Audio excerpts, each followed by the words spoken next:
오늘 43장 말씀을 봅니다. 43장 말씀을 보는데 43장 앞과 뒤 42장과 44장까지를 좀 넘나들면서 성경 말씀을 좀 보려고 합니다.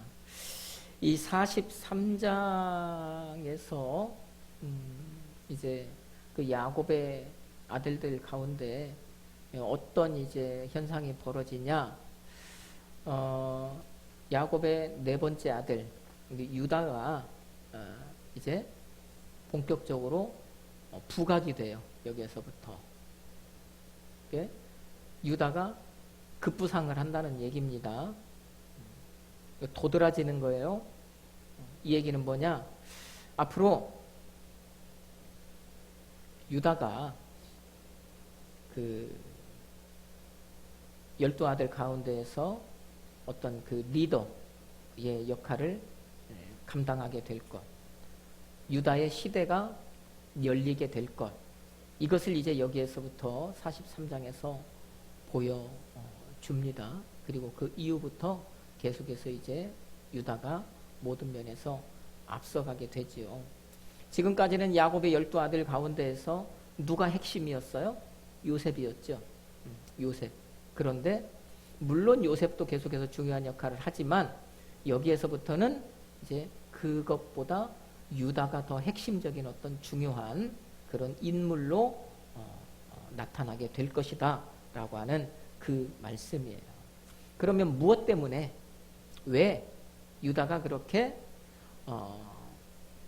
그 야곱의 12아들 가운데에서 핵심적인 역할을 하느냐. 다시 말하면 이제 앞으로 12지파가 만들어질 텐데 이 12아들을 통하여서 왜 이 유다 지파라고 하는 이 지파가 그 가운데 가장 뛰어난 지파가 되느냐라고 하는 것을 생각해 볼 때 여기에서 우리가 이제 그 포인트, 열쇠를 찾을 수 있다는 것이지요.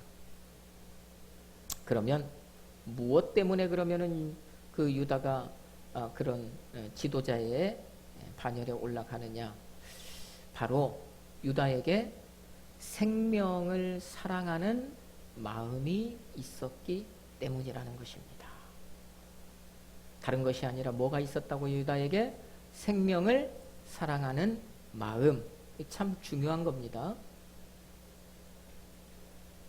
그래서 유다가 부각이 된다는 것은 여기에서부터 그 유다의 생명 사랑함이 부각이 된다. 우리가 그렇게 받아들여야 하는 것이죠. 그래서 우리가 그 모습을 봐야 해요. 그 모습. 그 유다가 이제 여기서부터 인생이 풀려가지고 뭐가 잘 되네. 유다가 인생이 꽃피네. 고생 끝났네. 그게 아니라 야, 유다에게 이런 면이 있었기 때문에 그 원인을 우리가 항상 잘 생각해야 된다는 거예요. 원인. 그 원인이 뭐라고요? 생명을 사랑하는 마음. 생명 사랑함. 이거 하나가 이제 그 한 사람, 그 다음에 길게 가서는 한 지파의 어떤 가는 길을 갈라놓은 것입니다.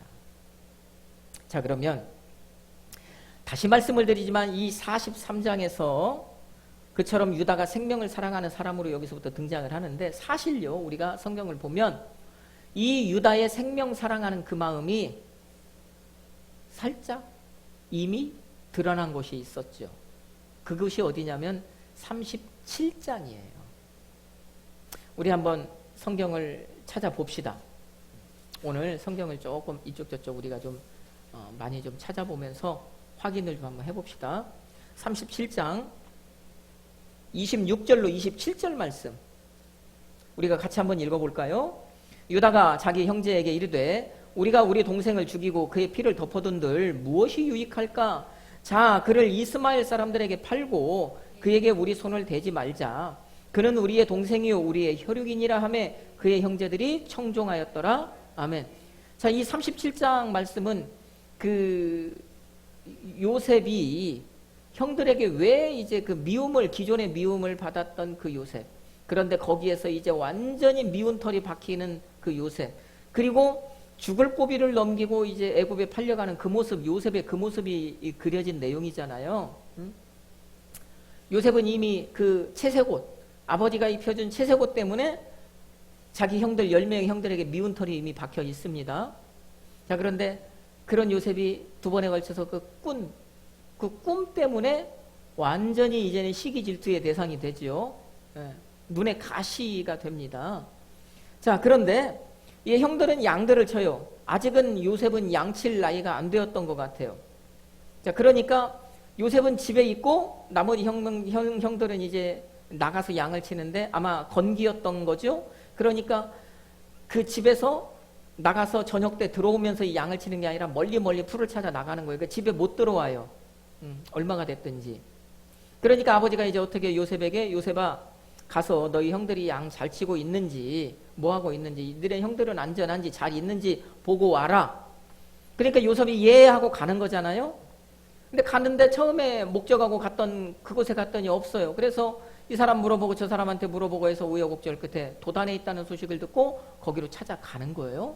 그런데 갔을 때 요셉이 형들을 먼저 발견합니까? 형들이 요셉을 먼저 발견합니까? 형들이 요셉을 먼저 발견하지요. 그런데 발견하자마자 그 형들이 무슨 생각을 해요? 저 꿈꾸는 자가 온다? 우리가 그를 어떻게 하자? 죽여버리자. 그래서 그를 구덩이에 던져 넣어버리고 그가 꾼 꿈처럼 되나 안 되나 보자. 그러니까 그 꿈이 이루어지지 않도록 우리가 싹을 잘라버리자는 얘기를 한 거예요. 지금 제가 37장 말씀을 하는 겁니다. 자, 그런데 그때 어쨌든 그 야곱의 장자 요셉의 큰 형이 야 그래도 우리의 형제인데 내 형제인데 우리가 어떻게 그를 우리 손에 피를 묻히냐, 그를 우리 손으로 죽이냐, 그러지는 말고 그냥 저 구덩이에 던져 놔버리자. 여러분 제가 말씀을 드렸죠? 그 구덩이는 스스로 올라올 수 있는 구덩이인가요? 없는 구덩이인가요? 못 올라온다고 그랬습니다. 그러니까 우리 손으로 그를 직접 죽이는 게 아니라 그냥 구덩이에 던져 넣어서 그가 그냥 거기서 말라 죽든지 뭐 하든지 그냥 그렇게 죽게 만들자. 응? 그렇게 얘기를 해요, 형제들에게. 그런데 이제 성경을 보면 르우벤이 그렇게 얘기한 거는 그렇게 일단 집어 던져놓고 봐서 형제들 눈치 봐서 형제들이 어디 그 양 데리고 어디 멀리 나갔을 때 혼자 있을 때 얼른 건져가지고 아버지께 돌려보내려고 했던 그런 의도가 있었습니다. 그러니까 죽이려고 했던 게 아니라. 어쨌든 겉옷을 벗기고 구덩이에 던져 넣었단 말이에요. 자, 그런데 그때 이 유다가 이제 거기서 또 등장을 하는 거예요. 유다가. 자, 그 다른 형제들은 르우벤의 생각과는 달리 그냥 구덩이에 던져져서 이제 죽을 것, 그렇게 해서 그냥 서서히 그냥 죽게 만들자 하는 그걸로만 알고 있잖아요. 르우벤의 그 최종적인 의도는 모르니까. 그러니까 유다가 생각을 하는 것이죠. 아, 이거는 안 되겠다. 그래서 형제들에게 이제 다시 한번 이야기를 해요. 다시 한번 형제를 설득합니다. 그 말씀이 바로 지금 여러분이 읽은 그 말씀이잖아요. 우리가 좋든 싫든 밉든 곱든 우리 형제인데 어떻게 우리 그 형제를 우리 손으로 이렇게 직접 죽이겠느냐. 그러지 말자. 그러지 말고 저기 지금 이스마엘 상인들 애굽에 물건 팔러 가는데 그냥 저기다가 팔아 넘기자. 그러는 게 좋지 않겠느냐. 누가 뭐래도 얘는 우리 형제인데 우리 피부친데 그렇게 설득을 하는 거예요. 그러니까 나머지 형제들이 다 청종했대잖아요. 그 말을 들었대잖아요. 그래서 그 말대로 되지요. 그래서 이제 요셉이 그 애굽에 팔려가는 거잖아요. 그러니까 자 보십시다. 요셉은 사실은요 거기서 죽을 목숨이었어요. 그런데 유다로 인해서 비록 그가 노예가 되기는 했지만 목숨은 어떻게 부지한 거잖아요. 목숨은 구한 거죠. 자, 여기에서 이미 이 유다의 생명을 사랑하는 유다의 마음 속에, 유다의 이 속 안에, 유다 안에 생명을 사랑하는 마음이 있었구나 라고 하는 것을 우리가 여기서 엿보게 되는 거예요. 살짝 보게 되는 거예요. 그것이 이미 보여진 거예요. 유다에게 무엇이 있었다? 생명 사랑함이 있었다. 그것이 이미 그래서 창세기 37장 말씀에서 이미 보여졌다. 그래서 이제 자기도 모르게 형제들이 뜻하지 않게 르우벤의 말보다 이 유다의 말을 더 비중 있게 들었던 것이죠. 그런 상황에서 이제 세월이 지나고 어느덧 요셉은 종으로 팔렸지만 애굽의 총리가 되어 있고 그 땅에 기근이 들어서 이 사람들은 이제 그 애굽 땅에 곡식을 사야 되는 그런 상황 속에 지금 놓이게 된 거예요. 그래서 42장 곡식을 사러 가는 거잖아요. 이 사람들이. 그러면 42장에서 지금 이 야곱의 10명의 형들이 애굽의 곡식을 사러 갔는데 애굽의 총리는 지금 이미 요셉이 되어 있지만 이 사람들은 그 요셉이 애굽의 총리인 것을 몰라요. 요셉이 그 사람들에게 어쩌면 누명을 씌우잖아요. 요셉이 애굽의 곡식을 사러 온 자기 형들을 알아보고 형들에게 간첩이라는 누명을 씌웠죠. 그리고 이러고 저러고 하는 이제 끝에 최종적으로 어떻게 된 거예요? 너희들은 곡식 가지고 가서 너희 집에 가서 너희 식구들 다 일단 굶주림을 면하게 해라. 먹여라. 그리고 여기 하나 누구? 시므온만 여기 잡혀 있어라. 그렇게 이제 합니다.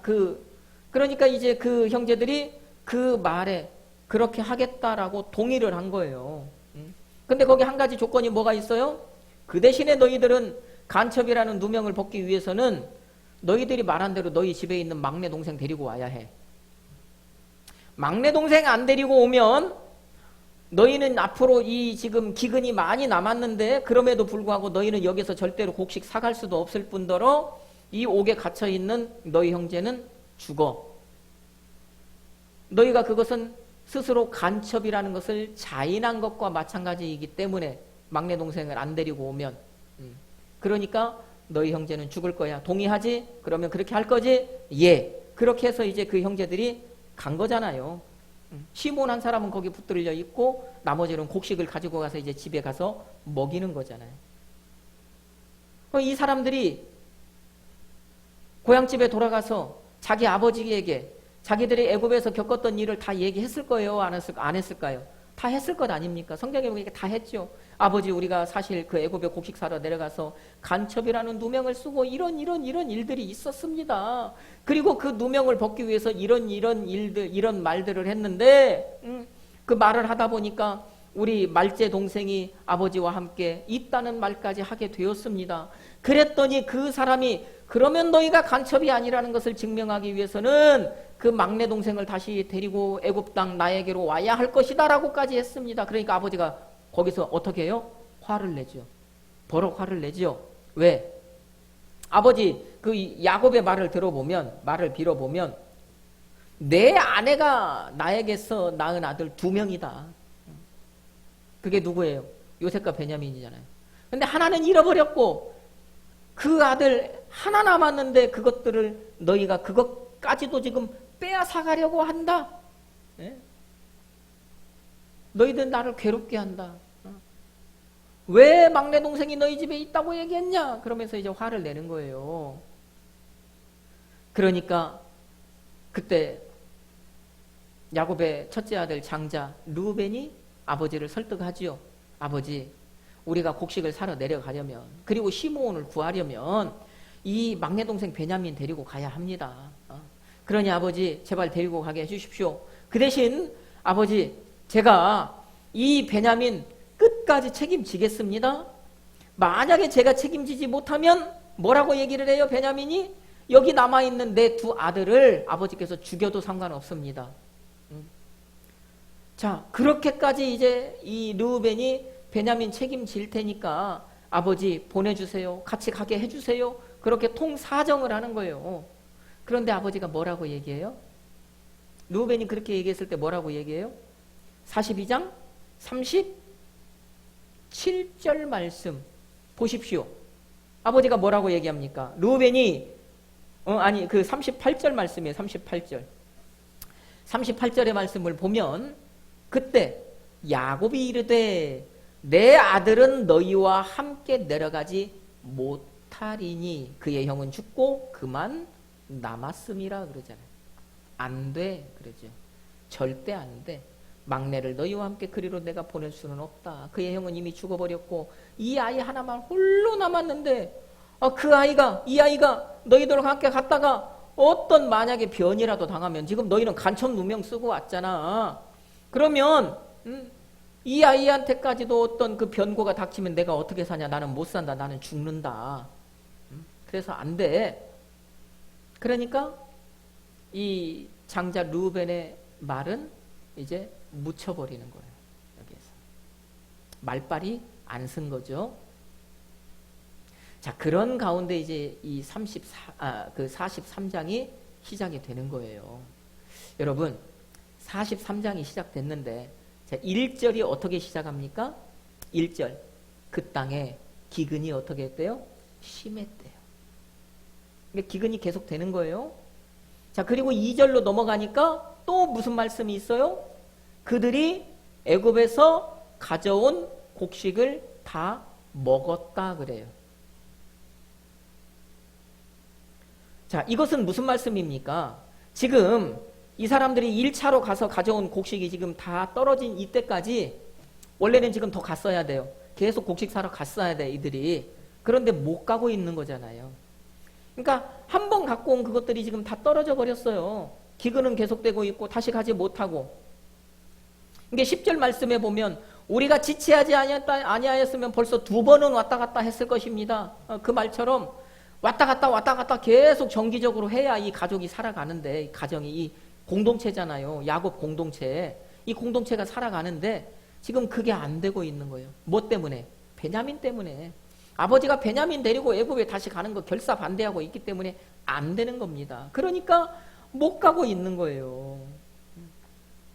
자, 이러지도 못하고 저러지도 못하는 사이에 이미 애굽에서 사온 곡식은 다 떨어졌네요. 그러니까 야곱이 아버지가 하는 얘기가, 얘들아, 애굽에 가서 다시 곡식을 사와야지. 어떻게 하겠냐.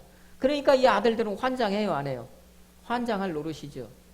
그냥은 못 가고 가기는 해야 됐고, 베냐민은 데리고 가야 되는데 베냐민은 안 된다고 그러고, 도대체 어떻게 합니까? 이때 누가 등장하는 거예요?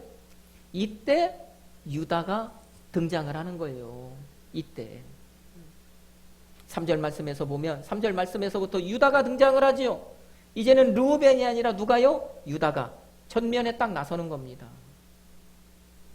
유다가 앞에 나서서 다시 애굽에 가서 곡식을 사오라고 하는 그 아버지 말에, 그 앞에 했던 말을 다시 반복해요. 아버지 안 돼요. 베냐민 없이는 안 돼요. 그 애굽의 총리가 베냐민 안 데리고 오면은요, 우리가 애굽에서 곡식을 다시는 살 수 없다고 말했고 시므온도 죽어요. 절대로 그냥은 못 갑니다. 못 갑니다. 네? 그러면서 이제 한 얘기가 뭐예요? 다시 한번 유다가 아버지에게 어떤 이야기를 하지요. 어떤 결심을, 자기의 그 마음속에 있는 이야기를 하지요. 그게 뭡니까? 바로 8절에서 9절 말씀이잖아요. 오늘 우리가 읽은 말씀. 뭐라고 얘기해요? 다시 한번 그 말씀 읽어볼까요? 8절로 9절. 자, 유다가 그의 아버지 이스라엘에게 이르되 저 아이를 나와 함께 보내시면 우리가 곧 가리니 그러면 우리와 아버지와 우리 어린 아이들이 다 살고 죽지 아니하리이다. 내가 그를 위하여 담보가 되리니 아버지께서 내 손에서 그를 찾으소서. 내가 만일 그를 아버지께 데려다가 아버지 앞에 두지 아니하면 내가 영원히 죄를 지리이다. 아멘. 자, 유다가 아버지에게 다시 앞전에 저기 그 르우벤이 얘기했던 그 얘기, 똑같은 얘기를 해요. 아버지, 막내 데리고 가야 됩니다. 제발 막내 데리고 가게 해주십시오. 그러면 우리가 지금 즉시 오늘이라도 떠나겠습니다. 그래야 우리가 다 살 것 아닙니까? 우리도, 아버지도, 우리 어린 것들도 그래야 삽니다. 응? 아버지, 제가 막내 베냐민의 안전을 책임지겠습니다. 아버지께서 내가 담보가 되겠다고 했잖아요. 그러니까 내가 책임자가 되겠다는 얘기예요. 그 아이에 대해서는 책임을 나한테 물으십시오. 나한테. 내가 그 아이 막내 베냐민 다시 아버지께 데려오지 못한다면 그 죄 제가 평생 달게 받겠습니다. 자, 이렇게까지 이제 유다가 얘기를 해요. 자, 그러니까 야곱이 그 말에는 이제는 달라져요. 야곱이 유다의 이 말에는 르우벤의 말과는 다르게 반응을 해요. 유다의 그 말을 들은 아버지 야곱이 뭐라고 얘기합니까? 13절로 14절의 말씀해 보니까 네 아우 데리고 떠나라. 야곱이 너희 아우 데리고 어서 그 사람에게로 가라. 얘는 가라고 합니다. 마음이 변했지요. 야곱의 태도가 변했지요. 심경의 변화를 일으켰지요. 그래서 이 유다의 설득이 통해서 야곱의 아들들이 베냐민 데리고 애굽으로 가서 15절 말씀해 보니까 요셉 앞에 다시 서게 되는 거예요. 여러분, 이 일을 사실은 야곱의 12아들 중에서 누가 지금 해야 될 일이었어요? 르우벤, 큰아들이. 큰아들인 르우벤이 했어야 돼요. 자, 큰아들이 못했으면 그 다음 아들인 누가 했어야 됐냐면 시므온이. 근데 시므온은 잡혀있지요? 그러면 그 다음 아들인 누가 했어야 돼요? 레위가. 그런데 그 어느 아들도 하지 못하고 이게 지금 유다까지 내려간 거예요. 유다가 총대 맨 거예요. 내가 하겠다. 내가 이 아이의 담보가 되겠다. 내가 모든 책임지겠다. 유다가 총대 맨 거잖아요. 그러면 왜 아버지가 이 야곱이 다른 사람들의 말에는 귀를 기울이지 않았는데 유다 말에는 이렇게 귀를 기울이고 유다 말에는 그렇게 해라 했을까요?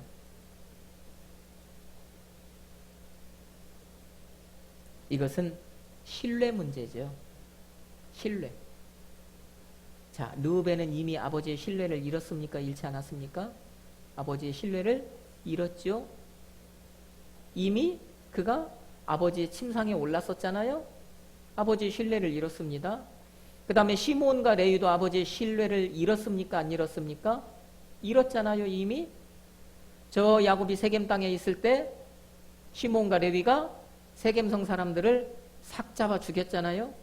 그죠? 그래서 야곱의 이 공동체를 위험에 빠뜨렸었잖아요. 냄새가 나게 했다고 그랬잖아요. 야곱이. 신뢰를 잃었습니다.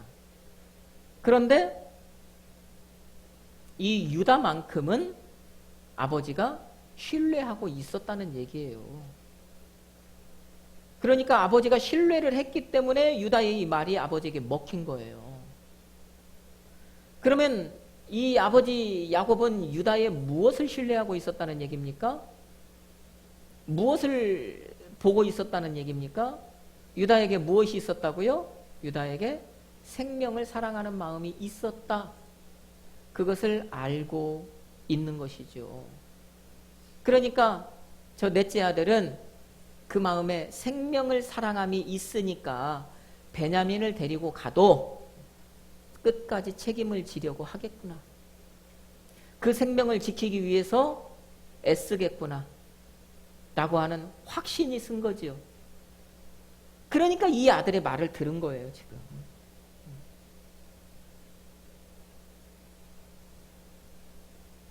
그래서 야곱이 이 유다에게 베냐민의 생명을 맡긴 것입니다. 단순히 이렇게 첫째 아들 안 되고 둘째 아들 안 되고 셋째 아들 안 되고 넷째 아들까지 내려왔으니까가 아니에요. 그것은 설명이 좀 약해요. 왜? 베냐민은 그랬잖아요. 아버지가 이 아들까지 이르면 나는 죽는다고 그랬잖아요. 그만큼 아버지에게 큰 존재예요. 그런데 그냥 그렇게 순서대로 내려가다 보니까 유다가 얘기하니까 그랬다? 말이 안 되는 거거든요. 그만큼 유다만큼은 아버지 야곱의 입장에서도 신뢰할 수 있었던 인물이었다는 거예요. 그러니까 그 자기 생명과 생명이 왔다 갔다 하는 그 베냐민의 목숨을 그에게 맡길 수 있었던 거죠. 보십시오. 그러면 37장에서 유다의 계획으로 누가 살았어요? 요셉이 살았어요. 다시 말하면 유다의 그 생명 사랑함으로 인해서 요셉이 생명을 건졌습니다. 그러면 오늘 이 43장에서 지금 유다의 계획으로 인해서 누가 살아요? 누가 삽니까? 시므온이 사는 거예요. 시므온은 지금 옥에 갇혀 있잖아요. 베냐민 데리고 가야 자기 형제 시므온을 살려내는 거예요. 그러니까 여기에서 지금 유다의 계획으로 누가 살았냐? 시므온이 살았다. 다른 말로 하면 유다의 그 생명 사랑함이 누구의 목숨, 누구의 생명을 살려냈느냐 하면 시므온의 생명을 살려낸 거예요. 자, 우리가 그래서 여기서 무엇을 봐야 된다? 유다에게서 생명을 사랑하는 마음.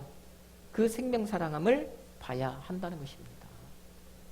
자, 그런데 이 사람들이 그렇게 막내 동생 베냐민을 데리고 애굽으로 내려갔을 때 정말 그런 일이 일어나지 않기를 간절히 빌었던 그 일, 정말 없었으면 좋겠다라고 생각했던 그 일이 결국에는 애굽에서 일어나요, 안 일어나요? 일어나죠.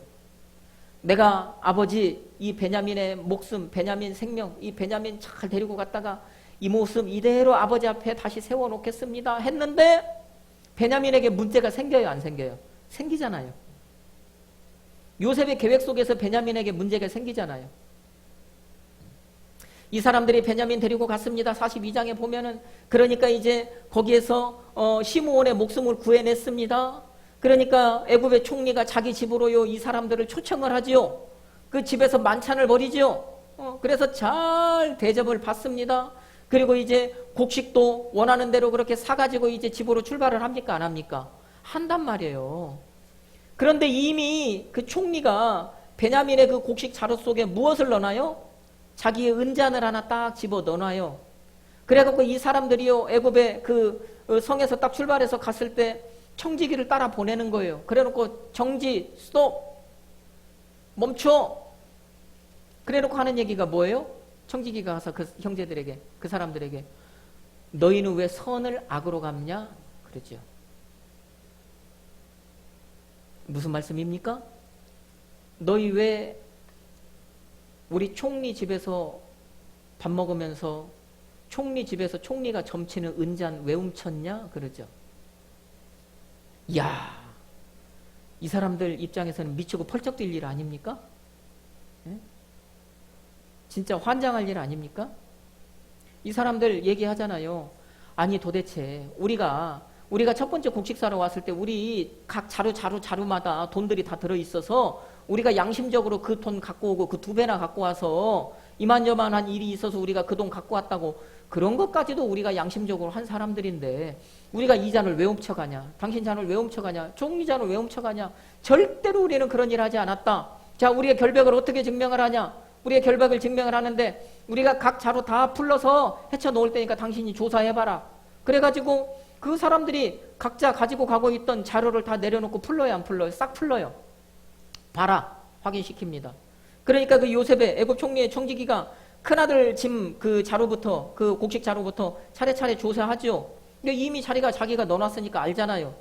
근데 형식적으로 쭉 해가지고 결국에 누구의 자루에서 그 은잔을 찾아요? 베냐민의 자루에서 찾습니다. 그러니까 이 사람들의 입장에서는 뭐예요?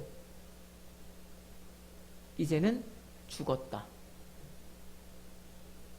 어떻게 보면 간첩죄보다도 더 큰 지금 중요한 죄를 저지른 거예요. 총리가 점치는 잔이라고 그랬잖아요. 그러니까 얼마나 소중하게 여기는 것입니까? 그것이. 예? 그러니까 베냐민은요 거짓말쟁이가 돼버렸고요. 나머지 형제들도요 이제 이 베냐민 때문에 목숨이 왔다 갔다 할 그런 상황에 처했습니다. 그러니까 그 사람들이 거기서 옷을 찢어버리는 거예요. 이 성경에서 이 사람들이요 슬플 때 옷을 찢는다는 얘기는요 극도로 슬프다는 얘기입니다. 예?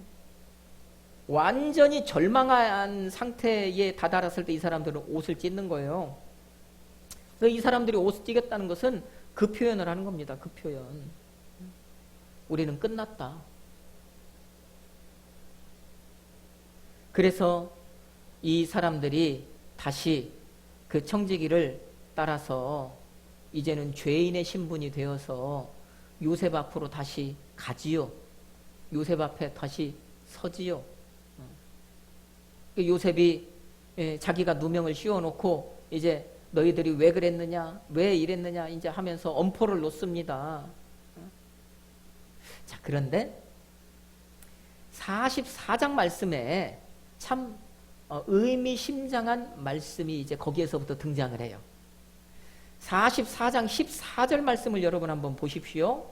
거기 보면 요셉의 형들이 지금 다시 그 요셉에게 돌아갔어요. 자, 그러면 이 요셉의 형 10명이잖아요. 그 다음에 막내는 베냐민이었고 그게 11명이 지금 간 겁니다. 그러면 누구와 그의 형제들이라고 해야 맞아요? 장자를 앞세워야 되잖아요. 르벤과 그의 형제들이 요셉 앞에 섰다 그래야 돼요. 근데 거기 보면 뭐라고 써 있습니까? 유다와 그의 형제들. 바로 이 얘기입니다. 바로 이거예요. 성경이 누구를 앞세운다고요? 여기서 누구를 앞세운다고요? 유다를 앞세우는 거예요. 유다를. 르벤은 이제 저 뒤로 지금 밀려간 겁니다. 하나님께서 유다를 지금 전면에 세우시는 거예요. 앞세우는 거예요. 왜? 이건 실수가 아니에요. 이게 바로 앞으로 유다의 시대가 도래할 것이다. 이것이 바로 유다를 하나님께서 앞으로 귀하게 쓰실 것이다. 앞으로 이제 유다가 이 유다로 말미암아서 그 유다 족속이 되고 유다 지파가 유다 가문이 되어서 유다가 이제 왕의 가문이 될 것을 여기서 이제 이미 말씀을 하는 거예요. 여기서 이것을 우리에게 보여주시는 겁니다. 자, 이때 보십시오. 이때. 자, 누명을 썼어요. 이제는 형제들이 지금 다 죽게 되었습니다. 그래서 그 죽게 된 몸, 우리는 이제 죽었구나라고 절망하고 자포자기하는 심정으로 이 사람들이 다 지금 애굽의 총리 앞에 섰단 말입니다. 자, 그런데 보십시오. 37장에서 요셉의 생명을 구하기 위해서 유다가 앞장섰듯이 43장에서 시므온의 생명을 구하기 위해서 유다가 앞장섰듯이 여기 44장에서도 보니까 베냐민, 이 베냐민의 생명을 구하기 위해서 누가 앞장을 서요? 유다가 앞장을 서요. 유다가 앞장을 서요.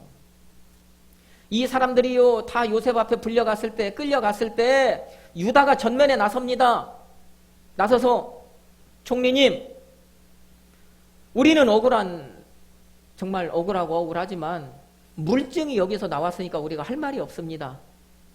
자, 그러니 우리 11명 다 당신의 종이 되겠습니다. 그럽니다.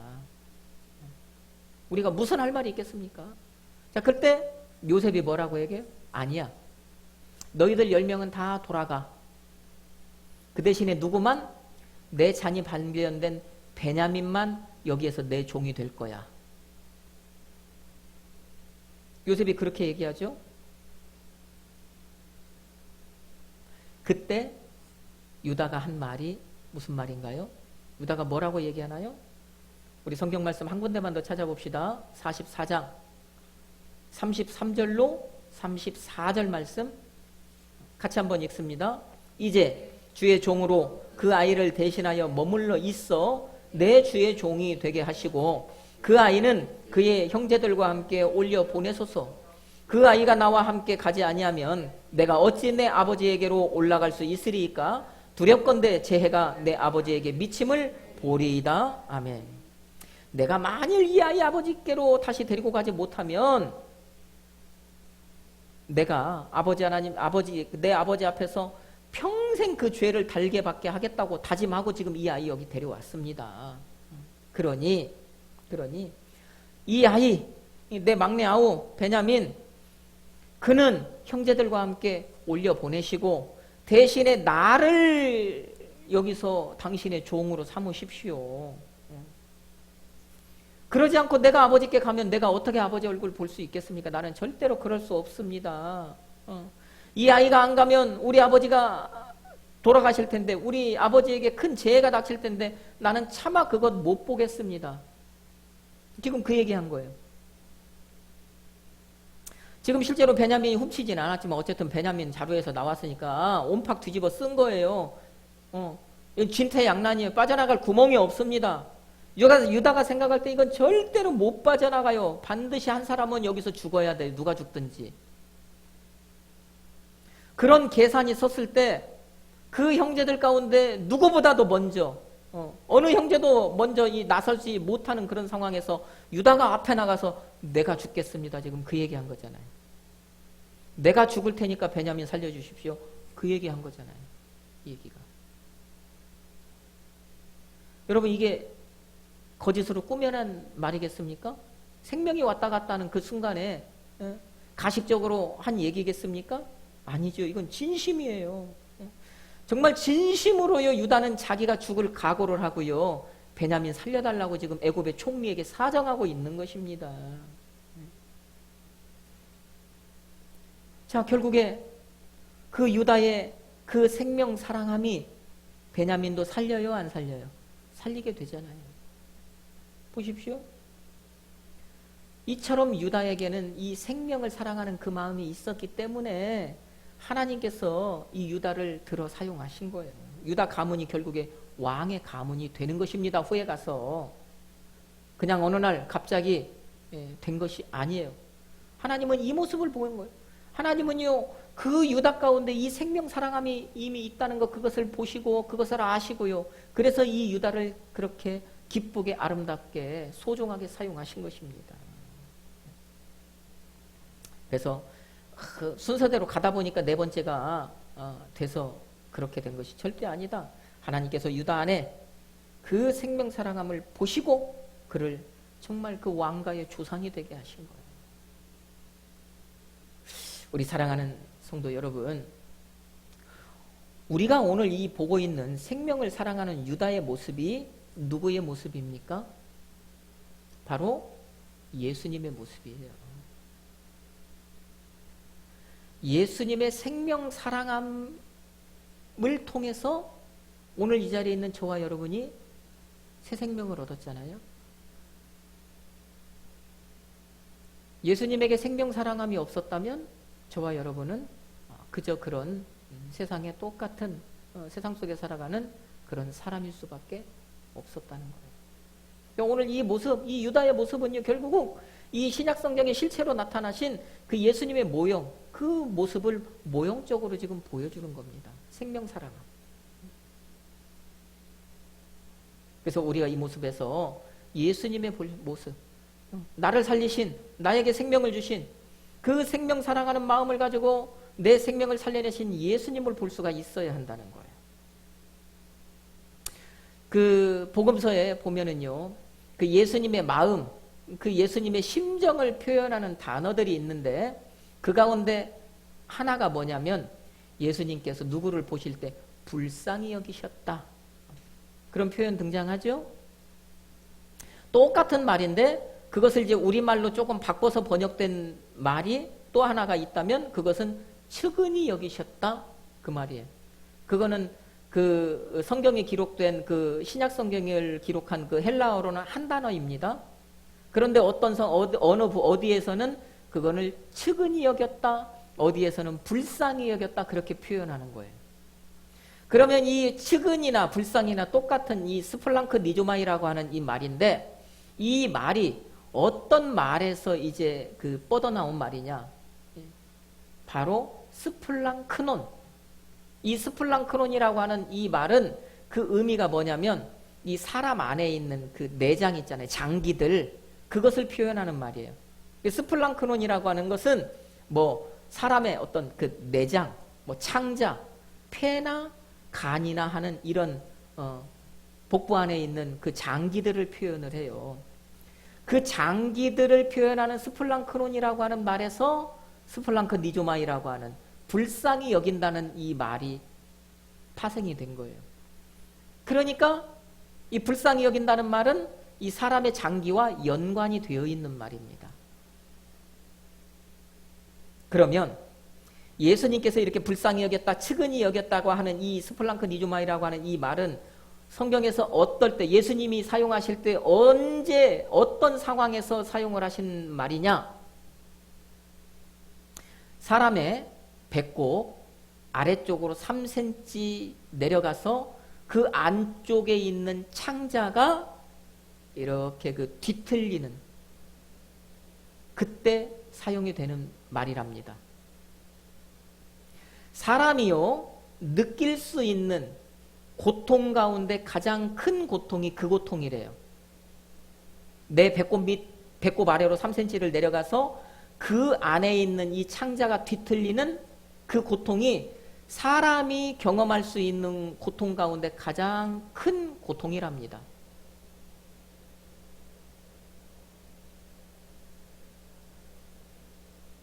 그러면 오늘 말씀에서 유다가 요셉을 대하는 마음이 그 마음이었다는 거예요? 시므온을 대하는 마음이 그 마음이었다는 거예요. 막내 베냐민을 대하는 마음이 그 마음이었다는 거예요. 그들이 그 죽음 앞에 놓여 있을 때 그 유다가요, 그 배꼽 아래에 3cm 밑에 들어있는 그 창자가 그 뒤틀리는 그런 고통을 느꼈다는 거예요. 그게 바로 유다의 생명 살아감이었고, 예수께서 그 당시 복음서에 기록된 당시 그 예수님 앞에 있었던 그 병든 자, 그죠? 슬픈 자, 가난한 자, 세상에서 목자 없이 방황하는 자들을 볼 때 예수님이 느끼셨던 그 감정이 바로 그 고통, 그거였고, 오늘 이 자리에 있는 여러분이 예수 밖에 있을 때 여러분을 바라보는 그 예수님이 느끼셨던 게 바로 그거라는 거예요. 배꼽 아래 3cm 그 안에 들어있는 창자가 뒤틀리는 고통. 그 모습을 볼 때, 여러분을 볼 때 예수님께서 그렇게 고통스러웠던 그 고통, 그게 바로 예수님의 생명 사랑하는 마음이었다는 거죠. 예수님이 여러분을 볼 때 그렇게 안타까웠기 때문에 예수님이 여러분을 살려주신 것입니다. 그게 바로 예수님의 생명 사랑하는 마음인 거예요. 예수님께서 그 마음을 여러분에게 품었기 때문에 여러분이 살아나신 것입니다. 여러분이 새 생명을 얻은 것이고, 여러분이 하나님을 아버지라 부를 수 있는 귀한 은혜를 누리게 된 겁니다. 그러면 마지막으로 우리가 그렇게 살아났다면, 그 생명을 사랑하는 그 예수님으로 인해서 우리가 살아났다면 우리 안에도 무슨 마음을 품어야 하겠어요? 우리의 마음에도 어떤 것이, 무엇이 있어야겠습니까? 우리의 마음 안에도 생명을 사랑하는 것이 있어요. 생명 사랑함이 있어야 한다는 겁니다. 답은 정해져 있는 거잖아요. 오늘 말씀의 유다와 같이 우리 마음에 생명 사랑함이 있어야 돼요. 나를 살려주신 우리 주님과 같이 내 마음에 생명 사랑함이 있어야 돼요. 그래서 가깝게는요, 내 가족이, 내 주변의 이웃이, 내 친구가, 내 어떤 직장 동료나 내가 아는 어떤 사람이 아파하고 어려움을 당하고 방황하는 그런 것들을 볼 때 예수님처럼요, 정말 그 내 마음, 그 내 배꼽 아래 3cm의 그 아래에 위치하고 있는 그 막 창자가 뒤틀리는 그런 고통을 우리도 느껴봐야 한다는, 그 사람들이 그렇게 아파할 때 나도 그들과 같이 그렇게 아파할 수 있어야 한다는, 이게 바로 생명을 사랑하는 마음이라는 것입니다. 그래서 정말 그 고통을 함께하면서 그 고통, 그 아픔, 그 슬픔, 그것들을 덜어주고 위로하고 함께하고 보듬어주기 위해서 정말 그것들에 기꺼이 동참하는 그런 삶을 우리가 살아내야 한다는 거죠. 이게 바로 우리에게 있어야 할 생명을 사랑하는 마음이라는 것입니다. 우리에게 요구되는 생명 사랑함이라는 것이죠. 오늘 말씀을 통해서 우리가 그래, 나도 그렇게 살아야 하는구나라고 하는 깨달을 것이 바로 그거라는 얘기입니다. 여러분 주변에 힘든 자가 있습니까? 어려운 자가 있습니까? 마음이 아픈 자가 있고 방황하는 자가 있고, 여러분 주변에 안타까운 그런 상황에 놓여 있는 사람들이 있습니까? 여러분, 예수님처럼 그들의 그 모습을 보면서 여러분의 마음이 아파오기를 원합니다. 그들의 그것을 덜어주기 위해서 정말 그것을 보면 안타까운 마음으로 여러분이 그것들에게 그 아픔에 동참하고 함께하고 그것을 위로하고 그것을 덜어주고 하는 그런 삶을 여러분이 같이 살아내시기를 주님의 이름으로 축복합니다. 그런 생명을 사랑하는 그리스도인으로서 정말 여러분이 한 주간을 살아내기를 주님의 이름으로 축복합니다. 그리하여서 여러분 모두 하나님이 생명 사랑하는 유다에게 놀라운 복을 주시고 귀하게 사용하셨던 것처럼 여러분도 하나님이 여러분에게 부어주시는 그 놀랍고 큰 복을 풍성하게 받으시고 생명 사랑함을 통하여서 또 하나님께 귀하고 아름답게 쓰임을 받으시게 되기를, 우리를 사랑하시되 자기 목숨처럼 사랑하신 예수 그리스도의 이름으로 축복합니다.